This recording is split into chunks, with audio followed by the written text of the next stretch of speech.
welcome to the Art of Living Academy of Performing Arts Sadhana Saptaah. Today, we have a very different twist on spirituality. With us, we have Mahesh Raghvan, who is known as an internet sensation. But my connect with him began when on YouTube, I found very beautiful music created by him that to me was very divine and connected with being in today's world.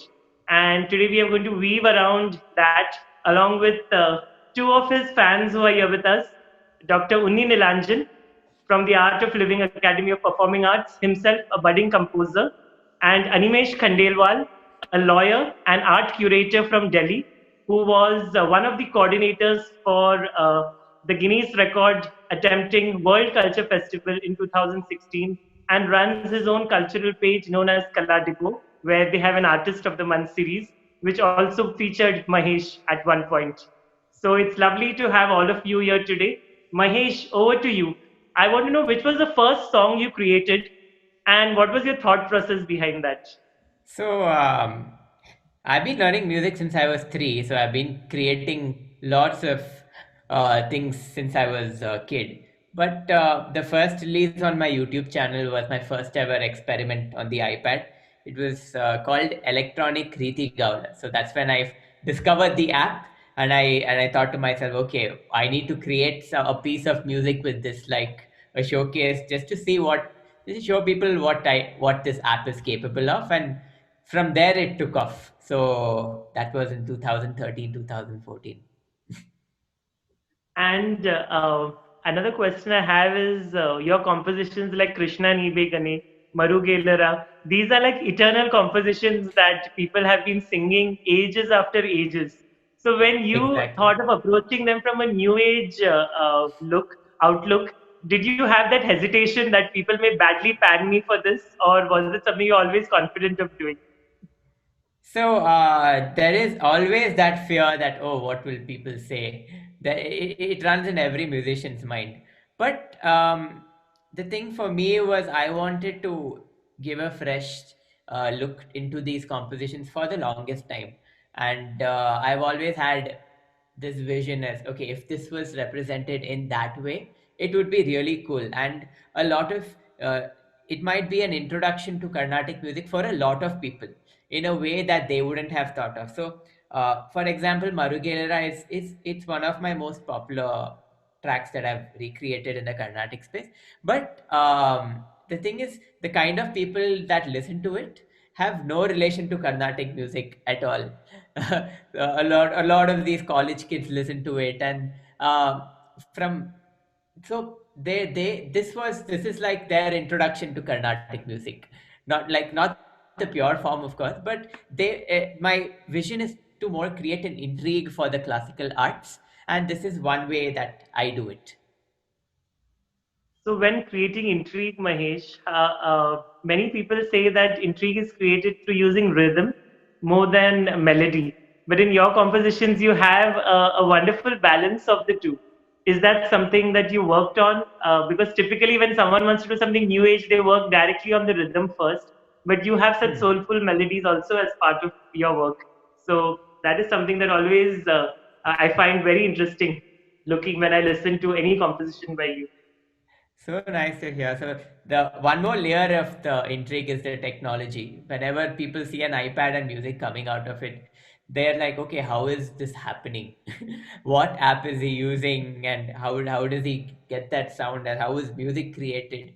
And of course, that is a whole melodic aspect altogether. So I've been working for the last 5 years on improving my technique and creating. So on the iPad, there is no touch. Like if you press hard, it's not that it comes out louder. So I've been working on how to create dynamics. All of those aspects I'm trying to slowly incorporate and getting better day by day. So yeah, the melodic aspect for me is definitely important. Being trained in Carnatic music, especially because that's all about how melody and rhythm Mm. intertwine. Beautifully said, and I have a sort of humorous question for you because as a dancer, we have a lot of exercises for the body, and vocalists often have voice exercises. But do you have special exercises for your fingers? Because that's where You're creating Well, music on your iPad. I used to play Fruit Ninja a lot. I think, does that count as practice? I don't know. Animesh, what do you have to say about Fruit Ninja? Do you think it counts as practice to become a musician? Yeah, I'm sure Fruit Ninja is a pretty good practice. In fact, any kind of video games on the mobiles are good practice. But yeah, I think for if you're on it for so many hours, it actually must be tiring for your fingers. It's not. I mean, it's not a Yeah. humorous. I think it's a genuine concern also sometimes. Yeah, it's definitely because there is no predefined poster, there is no predefined fingering technique. So a lot of times after an hour of practice, I'm totally dead. So I'm still working on what is the easiest way to play it, because with an iPad there is no, like, there's no rule guide, there's no one to teach me. So it's all about, okay, how, what mistakes have I done before, how can I correct it, so that I can be more comfortable, especially when it comes to a stage performance. I have to go on for 1.5 2 hours. How do I make my fingers comfortable in that position for that amount of time? So that is something that the more I play, the more I learn. So that's how it is. It's like, as you say, sadhana. Wonderful. Unni, you come from a world of sadhana where since childhood you've been living at the Art of Living Foundation in Bangalore and surrounded by people who are yogis and sadhakas. So, but what was your experience in listening to Mahesh's music? I know you are his fan. How did you connect with his music? First time I saw it, I was actually awestruck. I didn't believe something like that was possible. Like, like he said, when you see such music coming out of an iPad, and then you're like, wow, I have an iPad, maybe I should try that. And then I tried it, and it was so bad. That's when I actually first realized, no, what he did was something really amazing. And usually, we've all seen so many apps, but nothing of this genre of Indian music, especially Carnatic music, which is really very tough to master.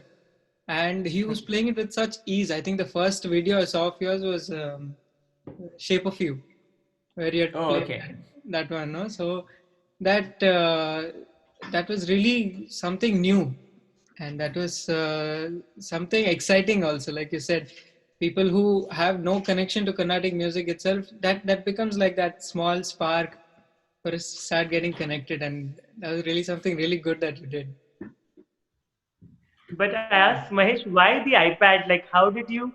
Was it that you were playing around with different sounds and that attracted to you? What is it that made you feel this is what I want to focus on? The music So that you can create with so that what particular sound.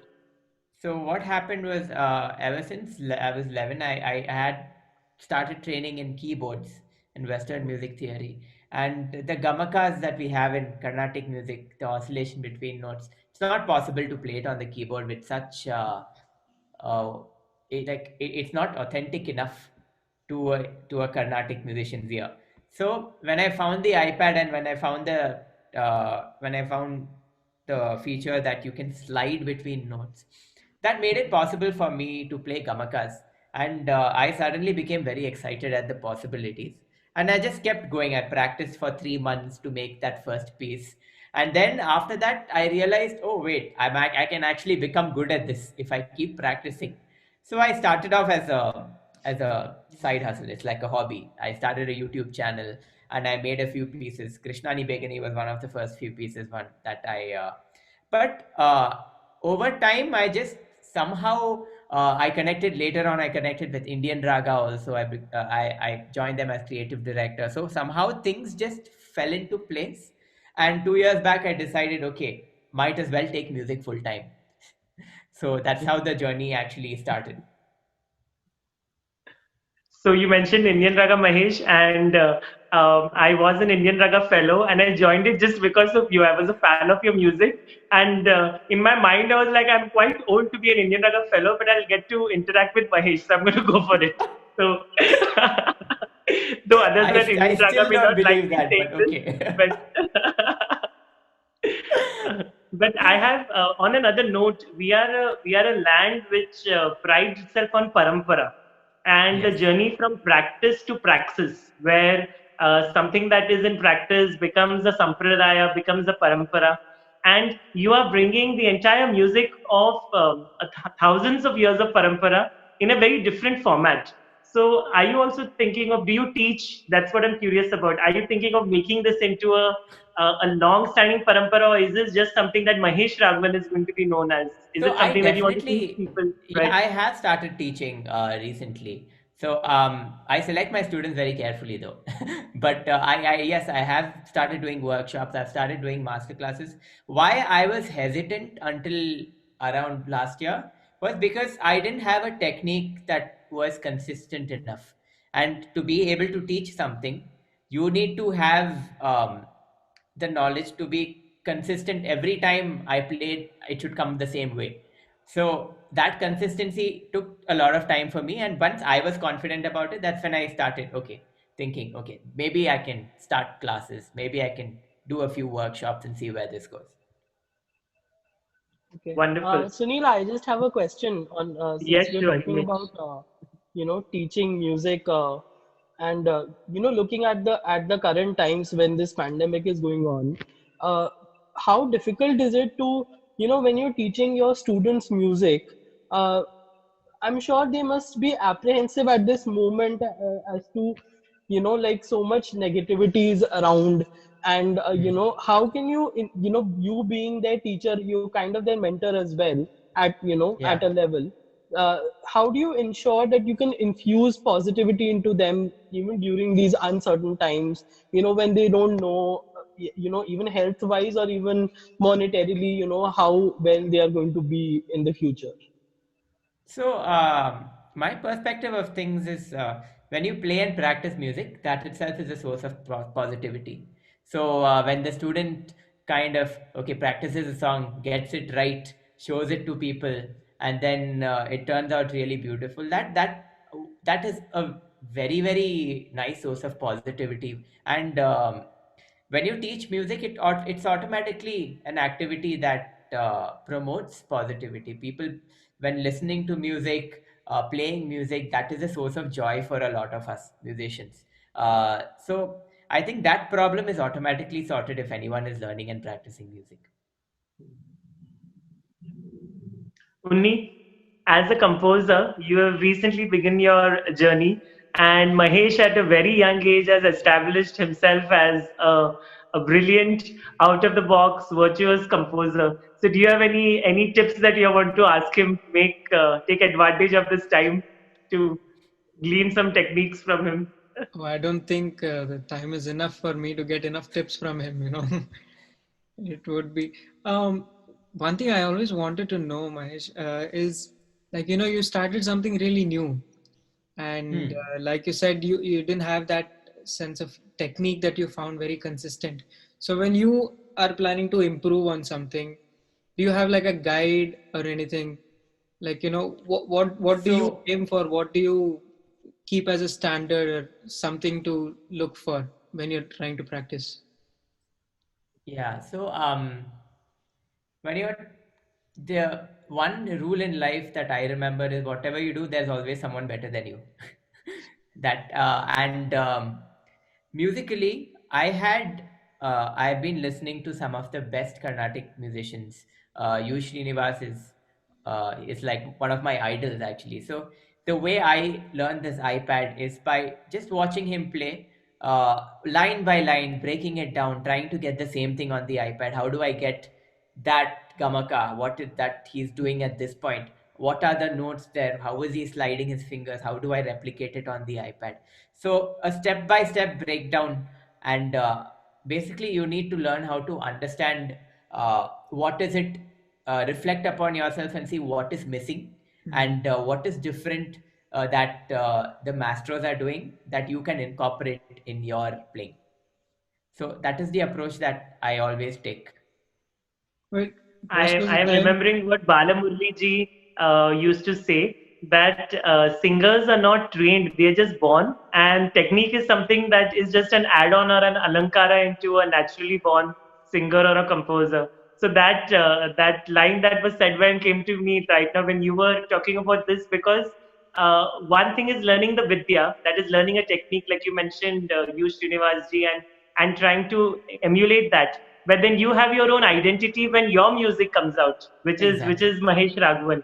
So that is a difficult journey for an artist to come out of the point of imitation to the point of true creation. So was there a point that you knew that I am able to cross that threshold, or which is a tough journey for many artists, but you seamlessly crossed that. Were you aware of it, or is it just something that happened naturally? So, so yeah, it over time people evolve based on their influences. So I was influenced by, of course, Yush University is somebody I respect a lot, and I've been following his work. And also, I also follow a lot of guitarists and keyboardists.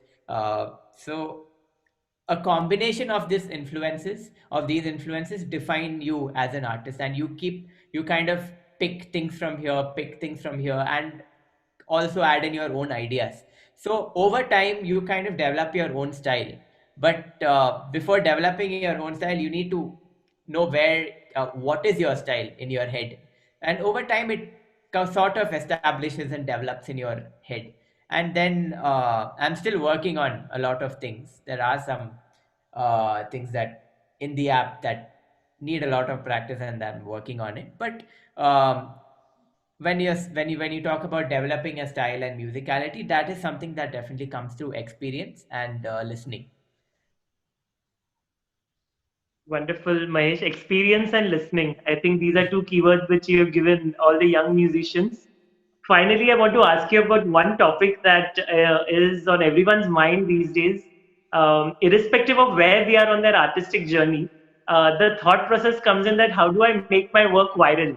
Or that was not a parameter that was there in musicians before, that how do I become viral? Because we were used to dancing in sabhas where you expect maximum 500 people to be seated in front of you, which would be a great turnout. But now suddenly this has changed, and people have this pressure of creating something, or in order to achieve that virality.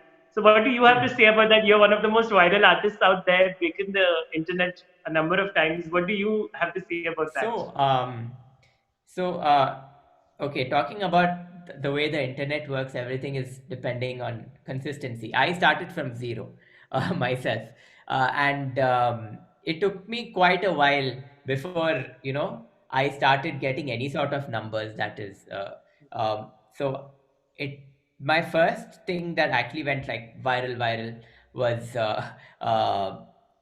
this piece I did called Hello by Adele, and I did a whole Carnatic twist to it. And the thing is, if you're talented and if you have good ideas, they will reach the right people. That's how the internet works. That's it. There will always be that someone who will discover it and share it with your friends, their friends. Then it kind of exponentially goes on WhatsApp groups and forwards and comes back to you. So, so yeah, it's all about having great ideas and keeping at it, whatever you create. But the most important thing is whatever you create, you put your whole heart into it, and it should literally define you. And you should not get bored of working. That's how you keep going. So when I make music, I only work on things that I like to do, and otherwise I will stop making music. But uh, what kept me going was I love listening to Carnatic music. I love listening to electronic music. I blend the two together. I have a lot more fun. So creating that music was a source of continuous joy for me, and I just kept at it and kept going, and the consistency kind of helped me get to like a place where I say, okay, I'm doing well. Um, in the end, I come to one last question, Mahesh. Yeah. That what's next for you? You have done so many things that others can't imagine doing at your age. So what's the next big thing for Mahesh Raghvan? This lockdown has given everyone a lot of time to ponder over how to be more creative and go inwards. So is there some other new Apple instrument that you're going to use to create So music, or are you stopping with the iPad? So yeah, I've right now there's so many possibilities with the iPad. Now I've picked up some other random gear, and now I'm trying to create something with everything together, and trying to do that live and set up an act. So I'm working on an album also. So there is a lot of music that I'm working on, and this lockdown has given me some time, but I still spend a lot of time cooking, and that takes a lot of my day. But but yeah, it's just that I just love working on music, and I keep working on it. Let's see what I don't really plan uh, so much into the future, because I never planned that I will become an iPad musician one day. So let's see what's next. Now you're going to be an excellent iPad musician who cooks, because in all my interactions with Mahesh, I know other than the iPad, the one he's truly a genius at is figuring out what is best on Swiggy, whichever part of the world he is in, Oh yes. and ordering the best food from around there. So he's the expert orderer of food. That's his other talent of how to. So I think this must have been a challenge for you, cooking for yourself every single day. I've been cooking since I was since I was a kid. Actually, it's just that when I started becoming a full-time musician, I found outside food a lot more tasty. So So we can't let you go without playing something for us, Mahesh. sure, sure, Do sure, you have sure. any farmaish, Unni? Do you have a farmaish over there?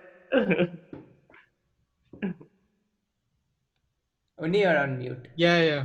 No, absolutely anything. I'm just curious. Okay, so for the curious ones, I'll show a little bit of a demo of how the iPad works. Then I'll play a short piece. So, this is the app that I play. It's called Geoshred. Geoshred. I'll just get my volume up. Hold on. So, there are a lot of boxes on the screen. Each box represents a different music note. So, if I click a box, it produces a sound.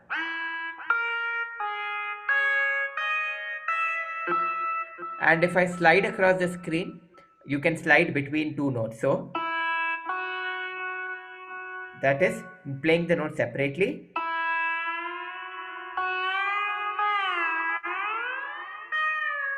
So you can slide across the notes. And the way I create the gamakas is a combination of the sliding and pressing technique. So if I have to play a song, let's just say I'm going to play Krishnani Begani now. Okay, so it's a combination of these techniques. So let me just play a little bit. Uh,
That is soul right there. What can we say? I don't have anything to say after that. That is spirituality right there, coming from an instrument that never existed in the time of Bharat Muni. Bharat Muni speaks about 4 kinds of instruments. We have the Shushira, we have the Tata, the Avanada, and the Ghana. But never, I think, even he would have thought about the iPad as 2000 centuries after the Natya Parampara. We have another instrument that can really take us on such a spiritual journey.